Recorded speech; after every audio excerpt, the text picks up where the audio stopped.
Hello friends, welcome to Queen Bee Paradise Tamil. இன்னைக்கு வந்து ஒரு இன்ட்ரெஸ்டிங்கான குக்கிங் vlog தான் நம்ம பார்க்க போறோம். ஸோ எங்க வீட்ல சண்டே ஆனா நான் எப்படி பிளான் பண்ணி சமையலை சீக்கிரமா முடிச்சுக்கிறேன் அப்படின்னு இன்னைக்கு நான் உங்க கூட ஷேர் பண்ண போறேன். இந்த வீடியோல வந்து கொங்கு நாட்டு ஸ்பெஷல் மீன் சமையல் ரெசிபிஸ் எல்லாம் உங்களுக்கு நான் காட்ட போறேன்.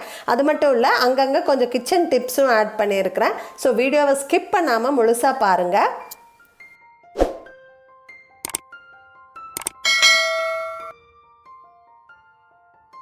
இன்றைக்கி வந்து சண்டே ஸ்பெஷலாக மீனும் ப்ரானும் சமைக்க போகிறோம். ஸோ காலையில் நேரத்துலேயே என் ஹஸ்பண்ட் போய் மீன் ப்ரான் எல்லாம் வாங்கிட்டு வந்துட்டார். இப்போ வந்து நான் ப்ரான் க்ளீன் பண்ணிகிட்ருக்கேன். நம்ம வந்து கண்டிப்பாக இப்படி ப்ரானை ஓப்பன் பண்ணி இந்த உள்ளே இருக்கிற இந்த பீஸை எடுத்துகிட்டு தான் சமைக்கணும். இதை எடுக்காமல் சமைச்சோம்னா மண் வாசம் அடிக்கும், ஹைஜீனிக்கும் கிடையாது. நான்வெஜ் வாங்கிட்டு வந்த உடனேயே நம்ம குக் பண்ணுறது நல்லது. அப்படி சப்போஸ் உடனே குக் பண்ண முடியல அப்படின்னா அட்லீஸ்ட் உப்பு மிளகாத்தூளெல்லாம் போட்டு மேரினேட்டாவது நம்ம பண்ணி வைக்கணும். இப்போ வந்து ப்ரானு மீன் ரெண்டையுமே வந்து மேரினேட் பண்ணி வைக்க போகிறேன். அதுக்கு வந்து ஒரு மிக்ஸி ஜாரில் 2 இன்ச் அளவுக்கு இஞ்சி, ஒரு 50 கிராம் அளவுக்கு பூண்டு எடுத்திருக்கேன். இது ரெண்டையும் நல்லா பேஸ்ட்டாக அரைச்சிட்டு நான் வந்து இதிலிருந்து பாதியை வந்து ப்ரானுக்காக எடுத்துக்க போகிறேன்.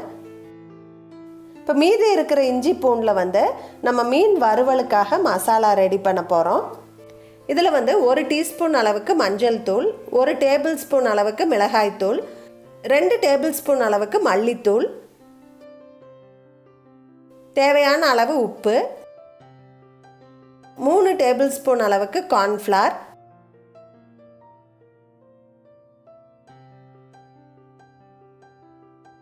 2 டேபிள் ஸ்பூன் அளவுக்கு அரிசி மாவு. இதையெல்லாம் ஆட் பண்ணிட்டு ஒரு அரை லெமனை வந்து இதில் அப்படியே பிழிஞ்சு விட்டுறலாம். கடைசியாக 1 டீஸ்பூன் அளவுக்கு கரம் மசாலா ஆட் பண்ணியிருக்கேன். இதை வந்து நம்ம அரைச்சி எடுத்துக்கலாம். இதில் ஒரு 2 ஸ்பூன் அளவுக்கு தண்ணி விட்டு அரைச்சி எடுத்தாச்சு. இதில் வந்து கொஞ்சம் கருவேப்பிலையை பொடியாக கட் பண்ணி போட்டுக்கிறேன். கூடவே கொஞ்சம் கொத்தமல்லி தலையும் பொடியாக கட் பண்ணி ஆட் பண்ணிக்கிறேன். 1 டேபிள் ஸ்பூன் அளவுக்கு எண்ணெய் விட்டு இதை நல்லா மிக்ஸ் பண்ணிக்கலாம். இப்போ மசாலா ரெடி ஆயிடுச்சு. ஸோ மீனை எடுத்து இதை நல்லா கோட் பண்ணி வச்சிடலாம். இன்றைக்கி வந்து 3/4 கிலோ அளவுக்கு கட்லா மீன் எடுத்திருக்கேன். அதுக்கு இந்த மசாலா வந்து கரெக்டாக இருக்கும். ஸோ மசாலாவில் நல்லா கோட் பண்ணியாச்சு. இதை மூடி வச்சிடலாம். இது கொஞ்சம் நேரம் ஊறட்டும். இப்போ க்ளீன் பண்ணி வச்சுருக்க ப்ரானில் வந்து நம்ம எடுத்து வச்சுருக்க இஞ்சி பூண்டு பேஸ்ட்டு ஆட் பண்ணிக்கலாம். இது ஒரு 1 டேபிள் ஸ்பூன் இருக்கும். இதில் வந்து தேவையான அளவு உப்பு, 1 டீஸ்பூன் அளவுக்கு மஞ்சள் தூள், 1 டேபிள் ஸ்பூன் அளவுக்கு மிளகாய் தூள்,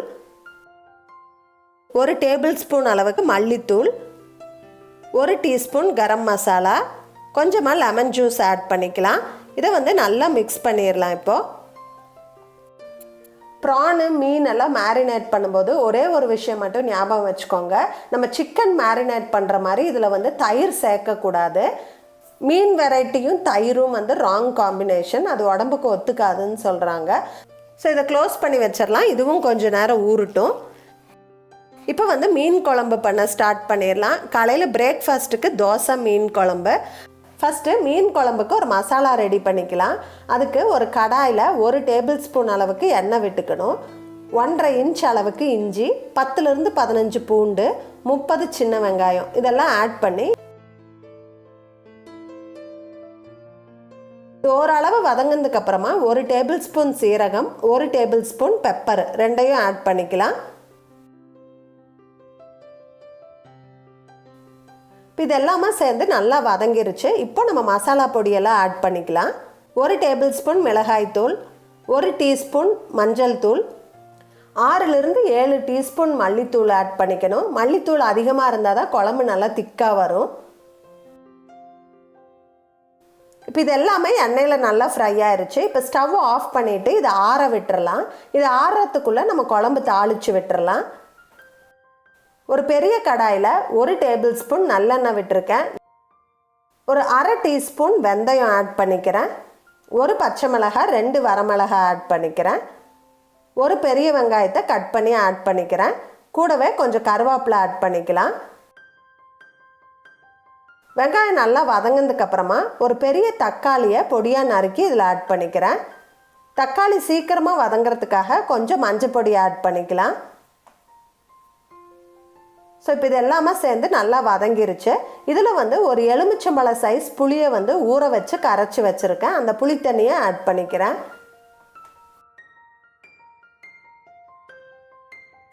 குழம்புக்கு தேவையான அளவு உப்பு போட்டுக்கலாம். புளி வந்து பச்சை வாசனை போகிற வரைக்கும் கொதிக்கணும். அதனால் இது நல்லா கொதிக்கட்டும், மூடி வச்சிடலாம். புளி கொதிக்கிறதுக்குள்ளே நம்மளுக்கு இப்போ மசாலா ஆறிடுச்சு. இதை வந்து இப்படி நல்லா பேஸ்ட் மாதிரி அரைச்சி எடுத்தாச்சு. புளியும் பச்சை வாசனைலாம் போய் நல்லா கொதிச்சிருச்சு. இப்போ நம்ம அரைச்சி வச்சுருக்க மசாலாவை இதில் ஆட் பண்ணிக்கலாம். மிக்ஸி ஜாரை கழுவி அந்த தண்ணியும் வந்து இதில் ஆட் பண்ணிக்கிறேன். ஸோ இதை நல்லா மிக்ஸ் பண்ணிட்டு இந்த மசாலாவோட பச்சை வாசனையெல்லாம் போகிறதுக்காக ஒரு 5 நிமிஷம் கொதிக்கட்டும். 5 நிமிஷம் நல்லா கொதிச்சிருச்சு. இப்போ நம்ம கழுவி க்ளீன் பண்ணி வச்சுருக்கிற மீனை இதில் ஆட் பண்ணிக்கலாம். கட்லா மீன் தான் ஆட் பண்ணுறேன். இதுவும் ஒரு 3/4 கிலோ அளவு இருக்கும்.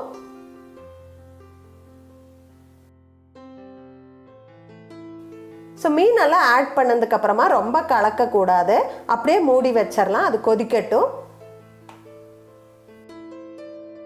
இப்போ 10 நிமிஷம் ஆச்சு. ஓப்பன் பண்ணி பார்க்கலாம்.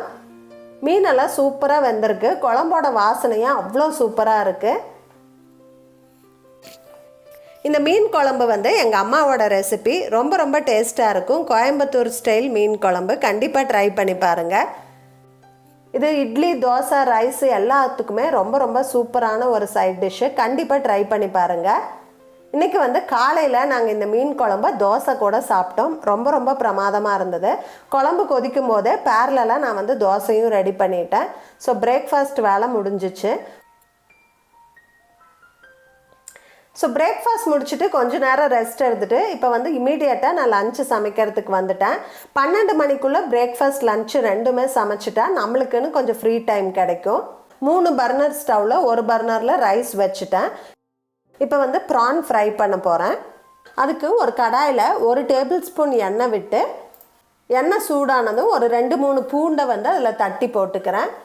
ஒரு பச்சை மிளகாய், கூடவே கொஞ்சம் கருவேப்பிலை, ஒரு பெரிய வெங்காயம் பொடியாக நறுக்கி வச்சுருக்கேன், அதையும் ஆட் பண்ணிக்கிறேன்.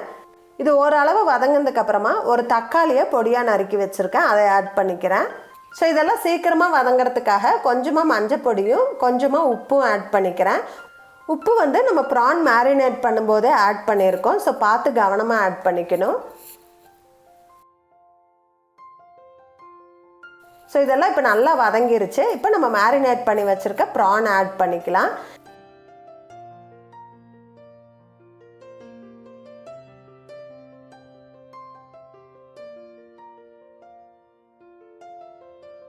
ஓரளவு வதங்கினதுக்கப்புறமா கொஞ்சமாக தண்ணி விட்டுக்கலாம்.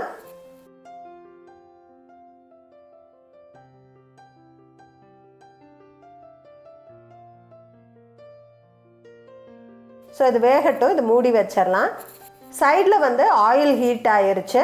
இப்போ நம்ம மேரினேட் பண்ணி வச்சுருக்க ஃபிஷ்ஷும் வந்து நம்ம போட்டு ஃப்ரை பண்ணி எடுத்துடலாம். ஸோ ரெண்டும் அப்படியே சைட் பை சைடாக ரெடி ஆயிரும். ஸோ இது நல்லா வெந்துருச்சு. ப்ரான் வந்து அதிக நேரம் வேகக்கூடாது, ரப்பர் மாதிரி ஆயிரும். ஒரு 10 நிமிஷம் வெந்தால் போதும்.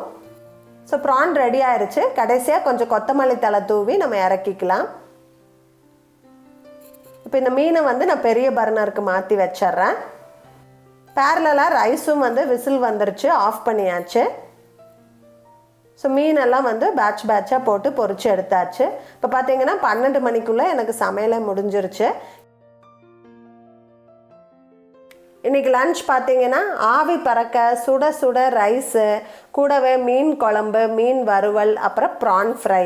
இன்றைக்கி வந்து நாங்கள் ரொம்பவே என்ஜாய் பண்ணி சாப்பிட போகிறோம். ஸோ இன்றைக்கி பார்த்தீங்கன்னா சண்டே சமையல் வேலை முடிஞ்சிச்சு. ஸோ கொஞ்சம் நேரம் ரெஸ்ட் எடுத்துகிட்டு நான் வந்து யூடியூப் வேலையோ இல்லை வீடு எதாவது க்ளீன் பண்ணணும், ஆர்கனைஸ் பண்ணணுன்னா அந்த வேலை செய்வேன். சண்டே நைட்டு வந்து எப்பயுமே சிம்பிளான டின்னர் தான். ரைஸ், ரசம், இல்லைன்னா மதியம் சமைச்சது மீதி இருந்தால் அதுவே நாங்கள் சாப்பிட்டுக்குவோம். ஸோ உங்களுக்கு சண்டே எப்படி இருக்கும்? நீங்கள் ஜென்ரலாக எத்தனை மணிக்கு சமையலை முடிப்பீங்க? ஜென்ரலாக உங்கள் சண்டே எப்படி போகும்னு சொல்லி எனக்கு கமெண்ட்ஸில் சொல்லுங்கள். ஸோ இந்த குக்கிங் vlog உங்களுக்கு ரொம்ப பிடிச்சிருக்குன்னு நினைக்கிறேன். இந்த வீடியோவில் நான் ஷேர் பண்ண ரெசிபிஸ் எல்லாம் இன்ட்ரெஸ்டிங்காக இருந்திருக்குன்னு நினைக்கிறேன்.